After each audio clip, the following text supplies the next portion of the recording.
来看有一个陈小姐通过消防员的考试，不过身高无到160，敢若差1.1公分，差一丝丝啊，嘛共款互取消资格。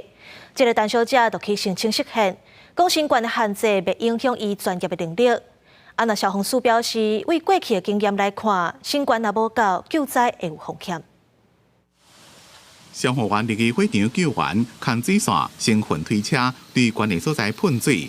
面对无同的火警，炮火兄弟有各种的应对方法。就位陈小姐一直想要做消防员，伫考过警消人员特考了，所因为身高无到160公分，接受训练的资格被取消，所以伊就申请实现，主张身高的限制侵害和公职权加比例原则等保障。宪法法庭伫10日开言述辩论。刚开始受训的那几周，我还是有认真的完成前几周的受训。然后在受训期间的时候，里面的长官还有其他的学长们、教官们，也并没有对于我的身高有疑虑。关于机关未基于实证的依据就定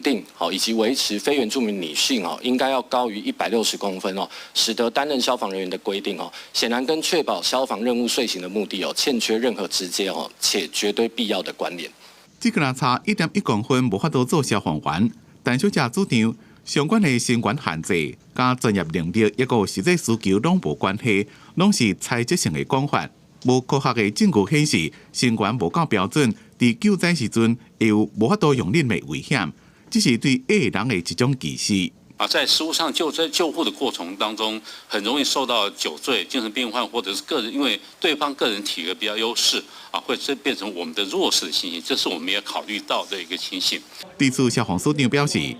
消防任务多元复杂，每一个人拢爱轮流合群。对过去第一线的经验，身高若无够，伫咧挂推救援时阵有困难。伫其室内搜救时阵，也无法度有效加搭配人采取双人相插等方式协助受伤的人脱离危险，所以主张袂当因为人的因素增加消防工作的无确定风险。